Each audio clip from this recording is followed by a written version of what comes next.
Jai Shri Krishna to all. Welcome to Path to Anandam Gita series. Freedom from pains and miseries to happy, healthy, and peaceful life. Based on Bhagavad Gita, 108 mantras to awaken your soul. And pranam to Hariharji Maharaj Guruji. With his blessings, guidance, motivation for all of us to be here together. And motivating and guiding to start the path to Anandam. I'm Satya Kalra, the founder of Path to Anandam with motivation of Swamiji, and your host for this session. And whatever you see on this page, it is all blessing from Swamiji. All these books which become the #1 bestseller on Amazon, the CDs, and giving the messages throughout the world, wherever it is possible, and his blessings to the corporations, conferences, online webinars, and counseling one-to-one. All is his blessing. So thank you very much, Swamiji, coming in my life. And thank you very much, Lord Krishna, for choosing me for this task. And today's session is signs of a spiritual person. Many times the questions have come to me. Am I spiritual? Am I doing something right? Is it acceptable to God? And when I feel this way, what it means? And especially on these sessions, what's going on is based on the chapter 5 series. Until now, whatever we have learned from Bhagavad Gita. And as you know, today's series is number 40. So we had 40 sessions prior to that. And prior to that, we have also had the chakras and many other series. So we had completed almost 52 sessions until now. And all the videos are uploaded on YouTube. So you can go and listen to them with the guidance of meditation, etc. But today's session is mainly focused from chapter 5, 18 verse to 25, and summary of previous as well. So what are the signs of a spiritual person or spirituality? And how and why to become spiritual? That's very, very important question. And if I become the spiritual, what are the benefits am I going to get out of it? And how can I continue on this journey with taking my sankalpa that I am spiritual, I am divine, and continue practices, meditation, and question and answers. So starting with Bhagavad Gita's Arjuna's problems and Lord Krishna giving him the solutions, where Arjuna was in Vishad. And he said, Na jotasyeti govindam. Why do I have to fight this sinful war, this bloody war? Why should I get engaged in it? Because he was in Vishad, which means he was worrying. He was overtaken by attachment of the family members, concerns, fearful. All these are signs of Vishad. And he was in Vishad. He could not stand anymore. And he had to finally sit down on the back of the chariot. And he said, Najyotya Siddhi Govindam. And then Lord Krishna said, okay, let me give you the solution. So finally, Arjun has given and surrendered to Lord Krishna. So let's all pray to Lord Krishna to guide us. Seek for his guidance with humble request and surrendering to him. Karpanya dosho pehte swabhava paschyami tvam dharma samud cheta yachresyani nishchitam bruhitan me shishyasteham shadimam tvam prapanyam shishyasteham shadimam tvam prapanyam. My heart is overpowered by the weakness of pity. I have lost all my composure, and my mind is confused about my duty, my dharma. What should I do? What should I not do? Therefore, I'm requesting you, please guide me, tell me what is the best for me, not what am I asking. Please guide me. Why? Because I surrender to you. I'm your disciple. And these are our prayers to start with, asking Lord Krishna for his guidance for this session and for our life. And as I said before, anytime we are confused, this verse gives the answers. Not only when we feel we are confused, we might not even recognize that we are confused. But when we continue to pray with this verse, Lord Krishna automatically will bless us like he blessed Arjun with the whole Bhagavad Gita. Because Arjun gave the reins of his life in his hands. Apni zindagi ki lagam uske haath mein de di. And then he asked for advice. But he listened, he followed, and then he acted upon it. Not just, we all say, okay, mere ko Gita aati hai, I understand Bhagavad Gita, I study Bhagavad Gita. But until we follow the teachings of Bhagavad Gita in life, then benefits are very limited. So we really want to get the full benefit of Bhagavad Gita's teachings. Then we should follow the advice where Arjuna did, and he says, Karishe vachanam tau, I do as you advise. So let's all go through this blissful journey for removing our vishad through the teachings of Bhagavad Gita, which is called self-purification. And then it will help us to transform ourselves. And then uplift ourself, our consciousness. We go to higher self and experience ultimate freedom from this worldly miseries, from Vishad, and know that I am the Satchitananda. I am not the person who is suffering with this worries and Vishad. So Lord Krishna blessed Arjun. Why? Because he became a student. And here Lord Krishna becomes his guru, his guide, and give him one step by step the teachings of Bhagavad Gita, which is a spiritual instruction manual. This is called spiritual because today we are going to talk about the more spirituality and spiritual science. So this is basically a spiritual instruction manual for self-purification, removing all the garbage what we have in our mind. I call it that all the impurities in our mind from previous karmas or previous lives.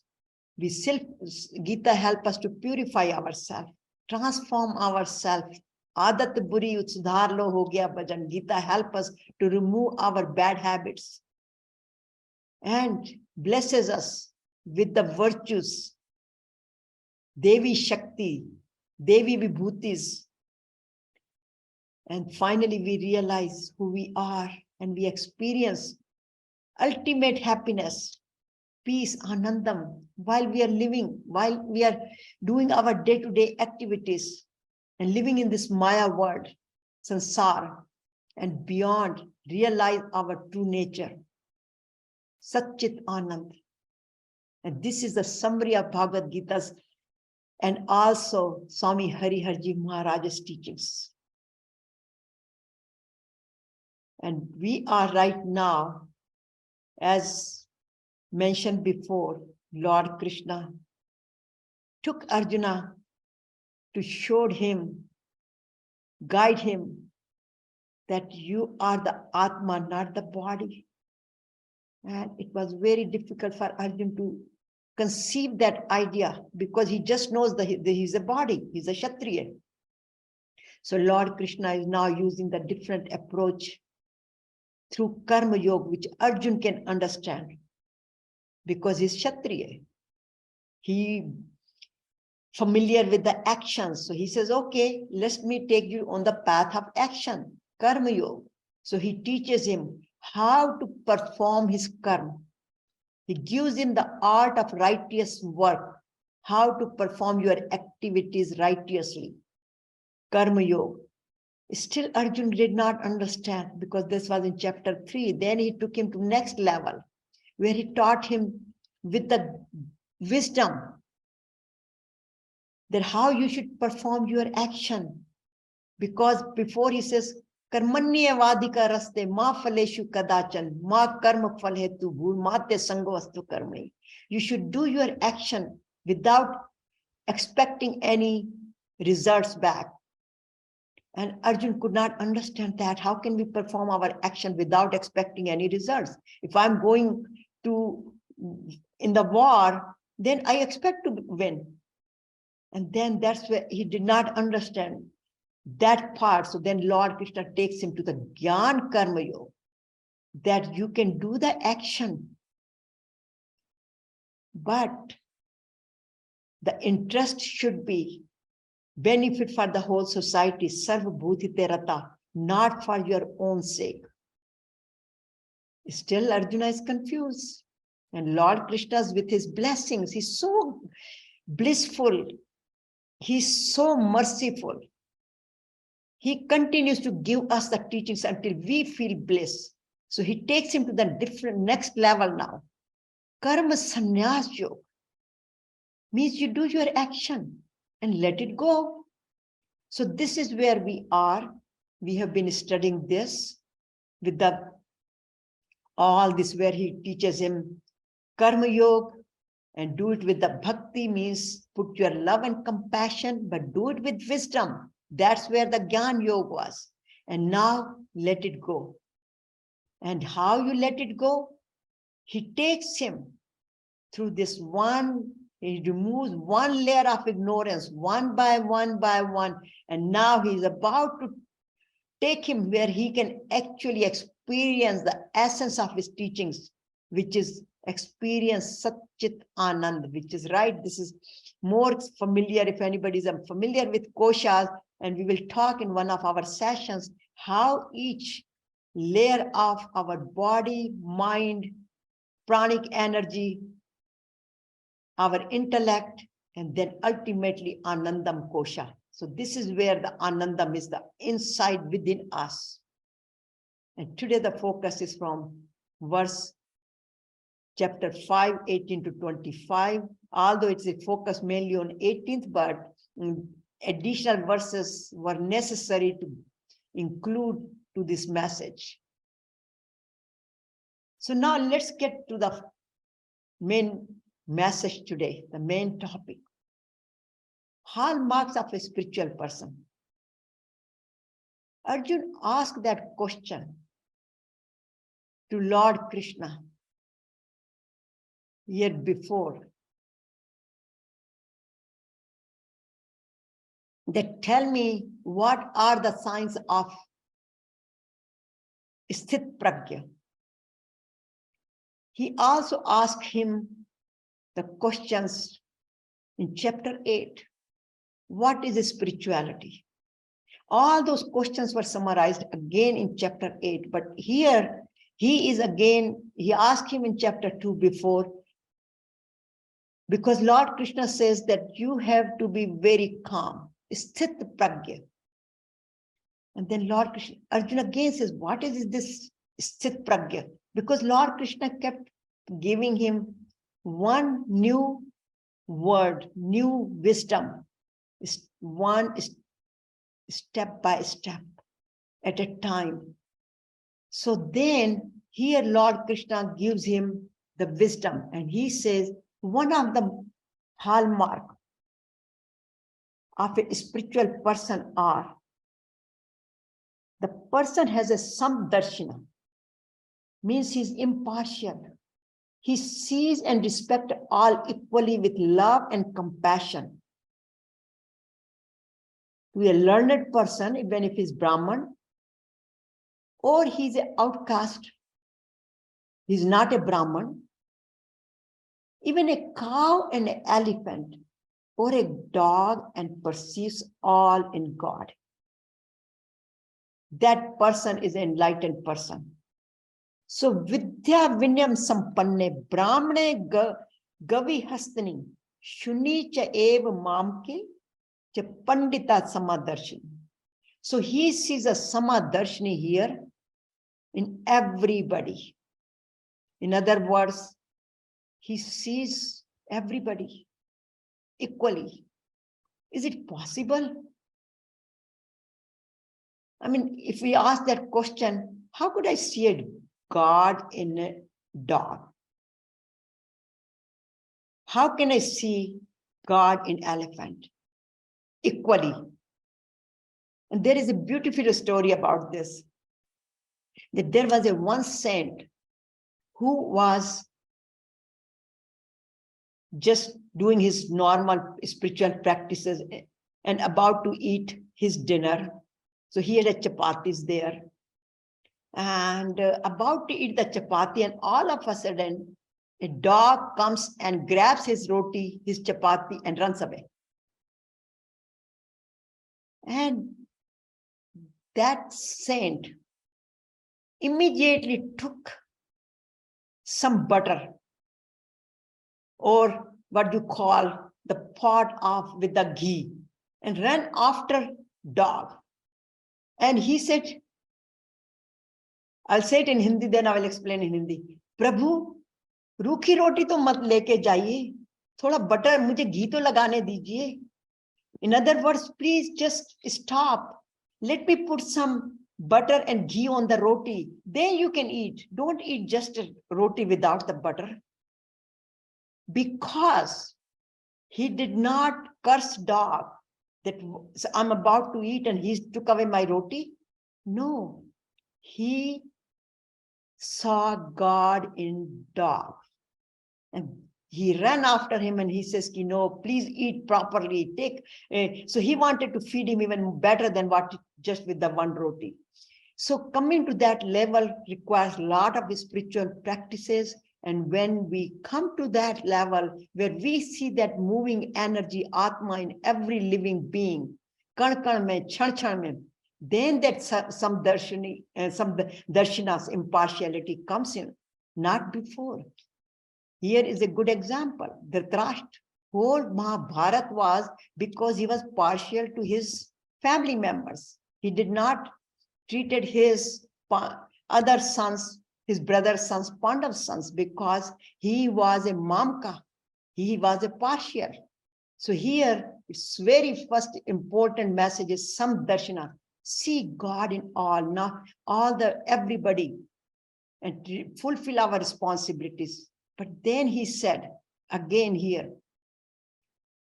sthit mana, sthir buddhi,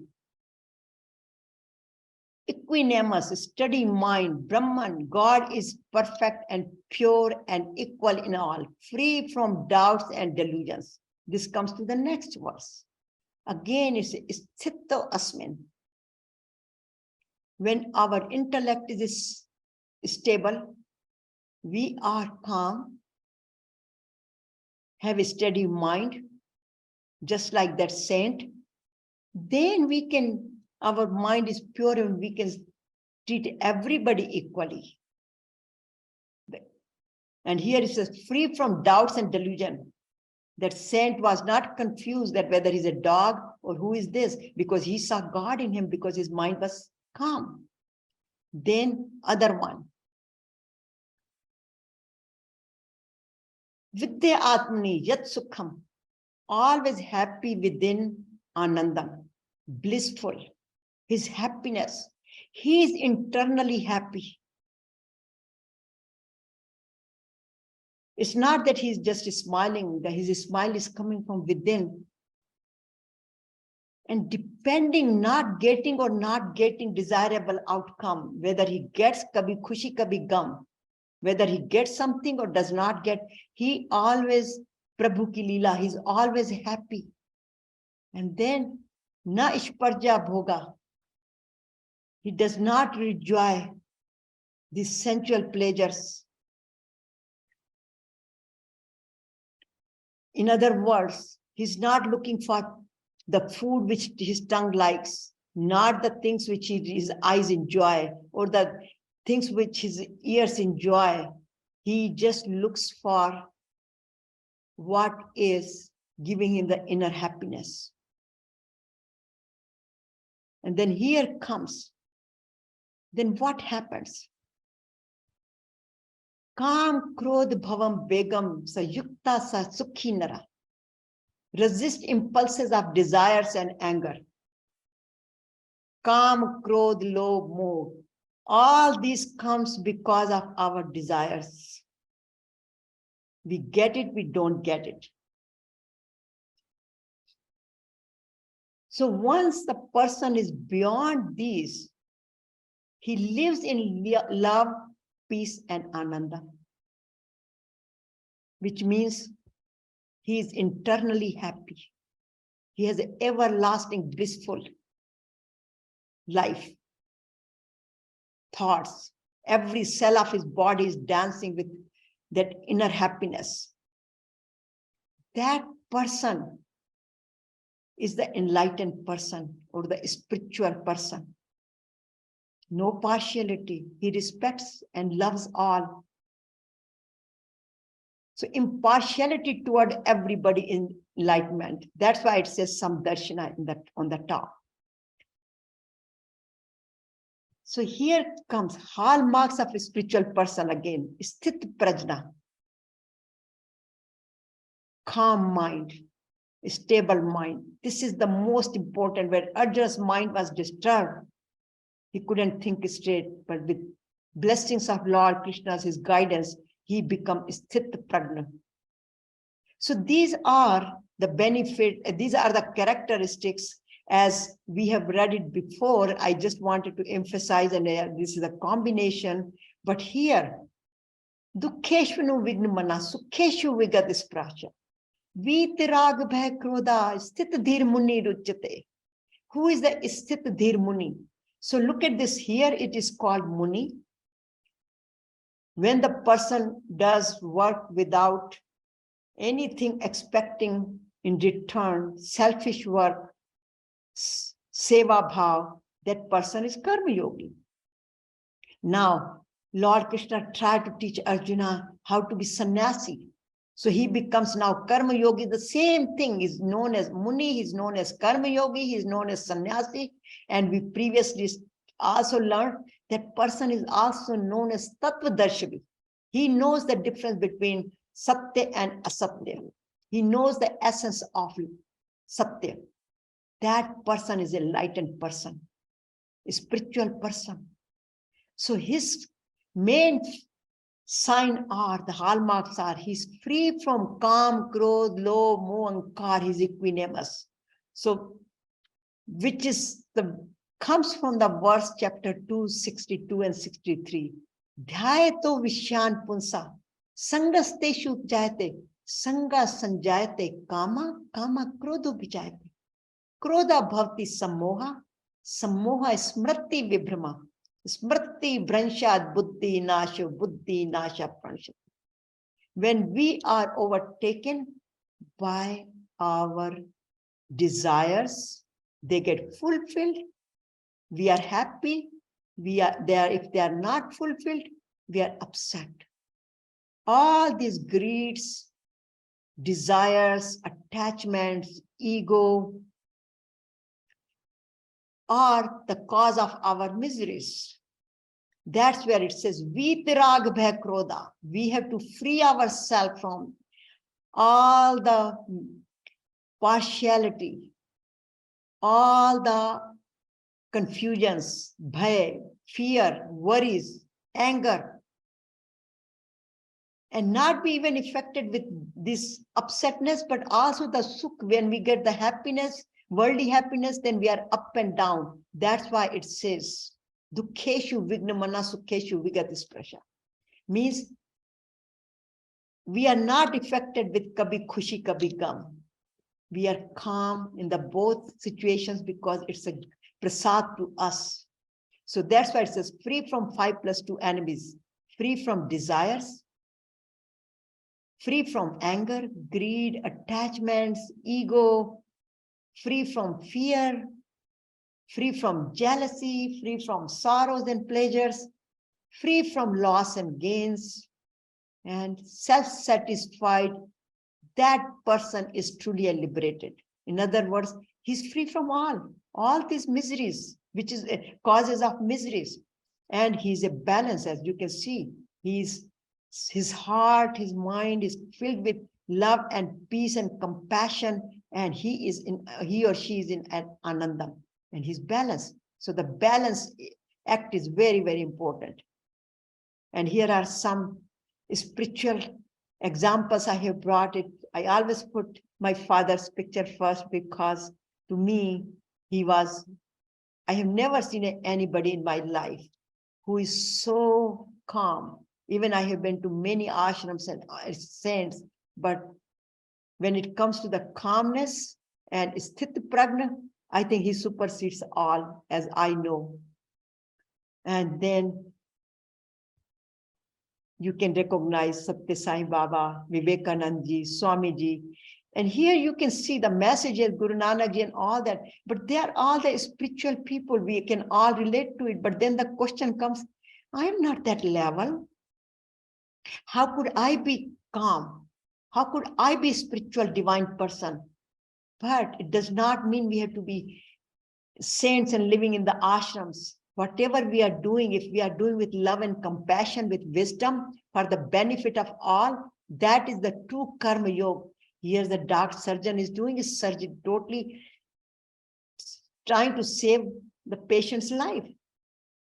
Here we have other examples. The freedom fighters who have been in the prison for a long time. Martin Luther King. Here, Mahatma Gandhi Ji. They were leading the regular lives, but still they were karma. They were doing truly a karma yoga, doing for the best of others' interest, but not expecting anything in return. Even look at Gobind, our Guru Nanak Ji. He started his sansaric life, but then with his wisdom, now he is a God to all the Sikh community, and even more to me. I have so much regard for him. So here is everyone has a potential to be divine. That's what Vivekanand Ji says. So it's not that all these people are divine. We have the similar potential. So we should not downgrade. But then the question becomes how to become a spiritual, divine more and more wherever we are. And then again, it comes, as I mentioned before, do self-purification and self-transformation. And here Lord Krishna gives 3 advices to Arjun. First, Nistray Guno Bhav Arjun. Arjun, you go beyond your limitations, beyond your gunas, become a gunatit. To go beyond tamsik, rajasik, sattvic.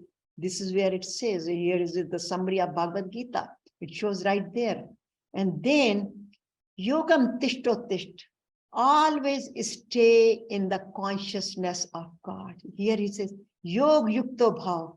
Yog, always, whatever you do, have the feeling of that you are united with the supreme power. So Yog Yukto.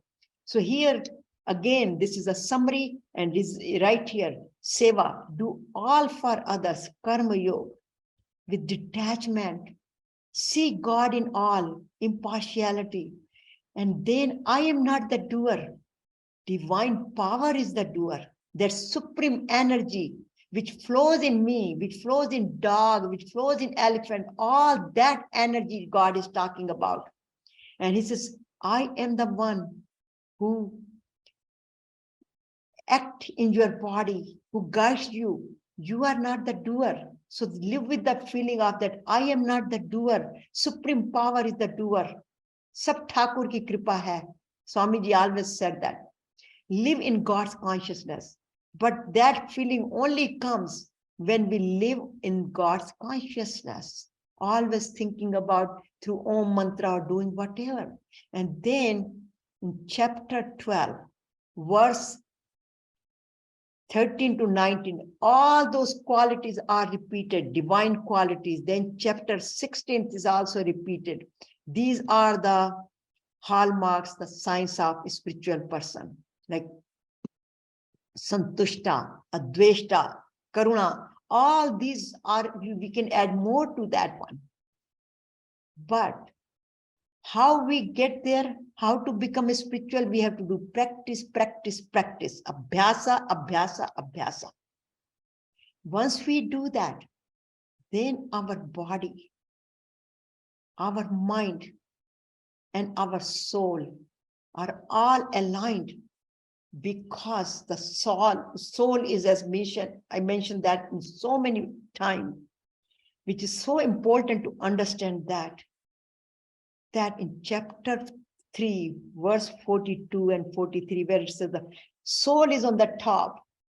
It guides the intellect. Intellects guide the mind, and mind guides the senses, and senses guide the body.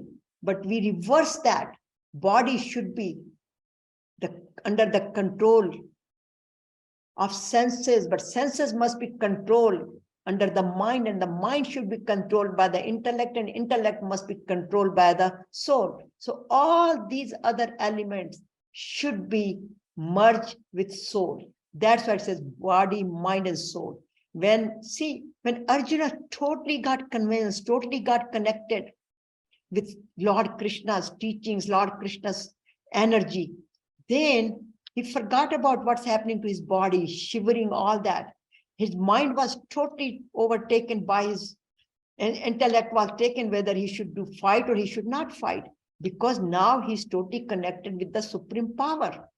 So here, when the body, mind are totally connected with the supreme power, then we can become. ¿Qué pasó con eso?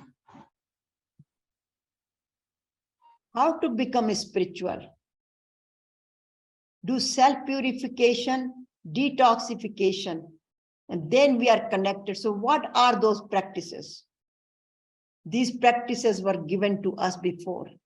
Kaena mansa buddhya keval indriya api. Yogin karma kurvanti sangam taktvas. We have to do with the tattva for Atma Shuddhi. So these are the practices for body, awareness, practicing goodness, see good, think good, see good, hear good, speak good, and do good.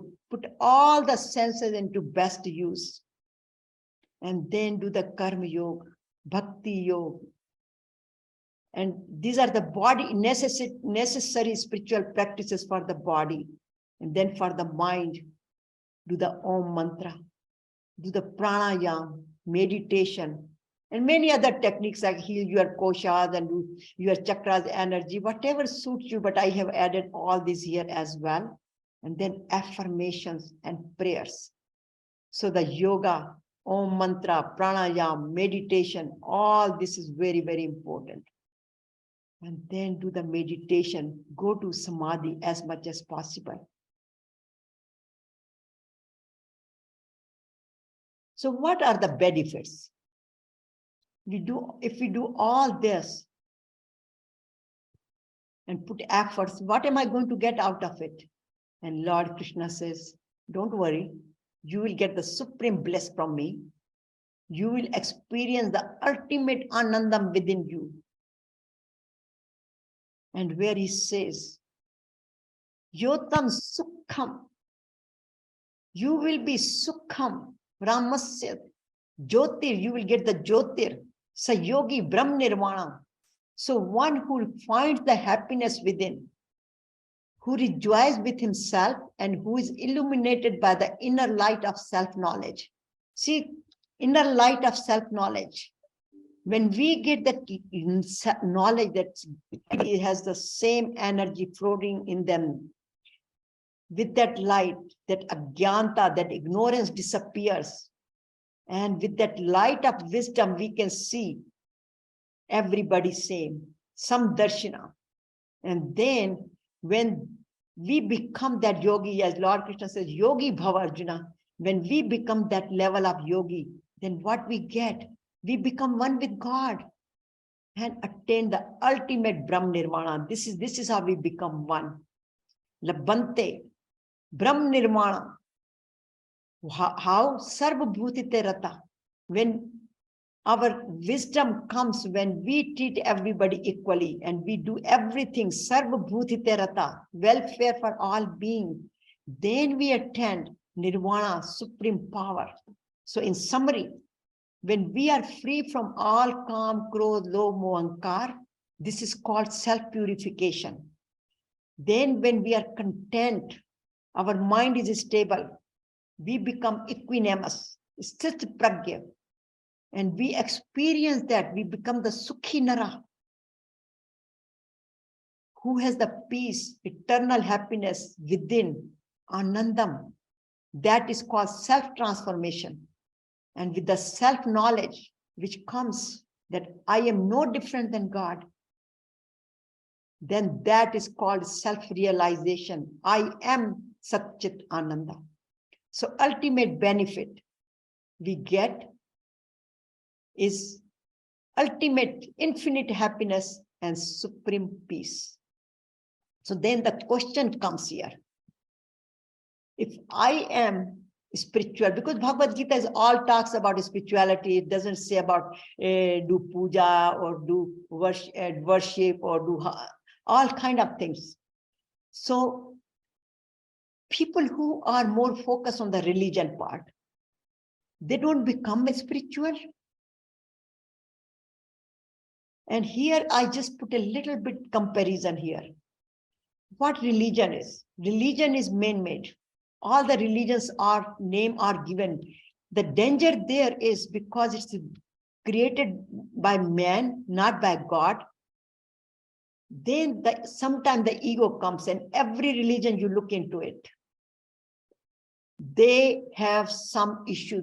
When people practice, it's good, but then people become egoistic. They will look for the power, they look for the elections in the mandirs and gurdwaras and church and all those places, and that's where the problem comes. So in religion, what is involved? There is it involves the spiritual places like church, mandir, gurdwaras, masjids, and they have strict rules. Some of the religions are so strict, they are more like a cult rather than the religion. And their knowledge is a very worldly knowledge. It all depends on the books, where in the spirituality focuses on self-internalization, self-awareness, self-purification, self-transformation, and then experiencing self-realization, where the self-knowledge, here is the self-knowledge, the wisdom, the union with self. So God is within me. I am no different than God. That is where the spirituality is. This is called the non-duality, where in religion, God is external. And we pray to that, whether it's a Krishna or what is called the duality. And there are rituals involved. There are a lot of rituals, over there. And then here, based on, it's very exclusive. religion is very exclusive. My religion is better than your religion, so I'm very exclusive than you. Where spirituality, everybody is inclusive. Vasudev Kutumbakam. And then in religion, there is a heaven after death. But in spirituality, heaven is right here. When we are blissful, that's what the heaven is. And the spiritual practices, like here are the rituals, but in spirituality, yoga, pranayam, prayers, meditation, those are more practices are practiced. But this divinity, religious people get divinity too. It's not that they don't, because if they truly follow their religion teachings, which is for selfless service, help, I mean, the principles are same. However, when they misinterpret and they kind of come to ego comes, attachment comes, and then they become just a belief-based rather than focusing on the divinity, where in the spirituality, divinity is direct experience with the connection with God, with soul, and where it feels the oneness, God is within me. So here, Ravi Shankarji said it very beautifully. He says religions keep society divided. Sometimes, not all the religions, but many religions do that. And spirituality unites everyone because we are all one. Why? Because spirituality speaks from the soul, from the Atma, and religion speaks from the mind because it is made by humans. And ego sometimes comes in the way. So, and the religion is based on fear. Many says, oh, it's a fear of God, because they are fearful, because that's what their book says, that's what they're supposed to follow. So they blindly follow because they're so fearful. But spirituality is based on the freedom. It gives us the freedom from all the miseries, all the sorrows, and ultimately help us to experience who we are. So here are the practices. And the practices are, again, morning, whatever suits us with mantras, we should follow that. Read Bhagavad Gita's message or any other need I have, need of the day. And then practice, take care of the body. And then daily we should practice. And in the evening we should do aware. We should be analyze it. How did I do it? But continue to meditate in the morning, whatever time, even for 5 minutes.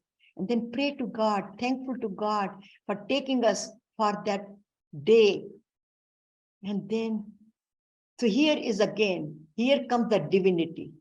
Divinity part is, here is the maturity. It comes, basically divinity grows. When we practice, see, you see the little flower, little leaves come, and then see how they blossom. So this is how we blossom as well. By putting the good messages, good practices in our conscious mind, which cleanses our subconscious mind, which is the storage of our past karmas, past thoughts. And then finally we are connected. And then we should do our best by studying Bhagavad Gita, live in God's consciousness, set our goal. One thing is we always set our goals to become more spiritual and make best use of our senses. Focus on our inner being. I am divine. I am Satchitananda. And then do our best. And then let go. This is what it says. Sarv dharman paritajye mamekam sharanam braj. Aham tvam sarpapebhyo mokshashyami ma shuchi. And then we become truly a yogi, spiritual person, divine person. And the benefit we get, we go beyond our birth and death and miseries, and ultimately we are nobody but just a Satchit Anand. So it's a time for our homework. Everyone has a potential to be divine, as Swami Vivekananda said. So we should focus on practicing and ask ourselves, am I spiritual, humble, impartial? Do I have a patience? Am I forgiving? All those questions come, which are the vices.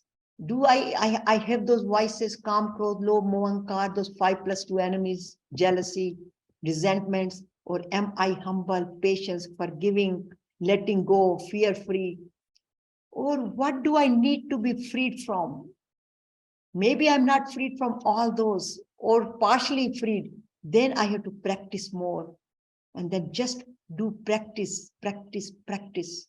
But one caution, note of caution, there are traps. When we are on this path, then what happens?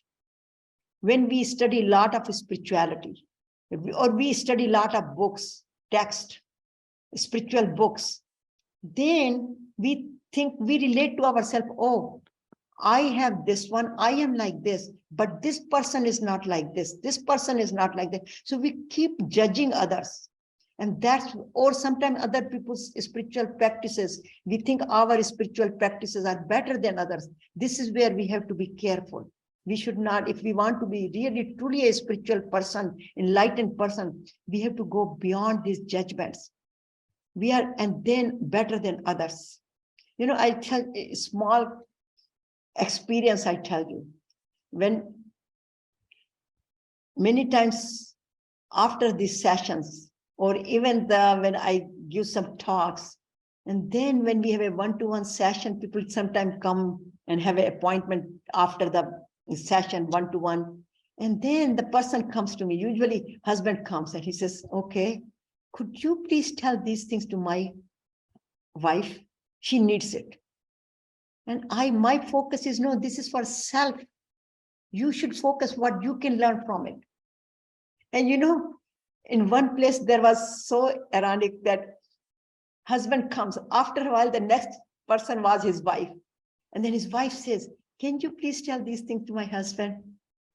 So it is so amazing that we always, when we study, when we learn about the spirituality or learn about some good things from Bhagavad Gita, we always think about, we should teach other person. No, this is for me. Lord Krishna taught Arjuna. He never said, this is for Duryodhana. You should do this because of Duryodhana. No, Arjuna, this is for you. We are the Arjuna of today. We have to have a self-improvement. So here it says the purity in heart, clarity in mind, sincerity in action, and contentment in the formulas for happiness. So these are the formulas. So here comes self-inquiry. Where do I fit in this self-inquiry? So our sankalpa for today is, I'm spiritual. And developing spirituality is a very gradual process. Requires lifetime commitment, not just sankalpa, sankalpa, sankalpa. And then I become the spiritual, happy, healthy, and peaceful.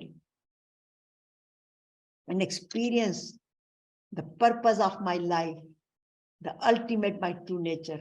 I am Sat Chit Ananda.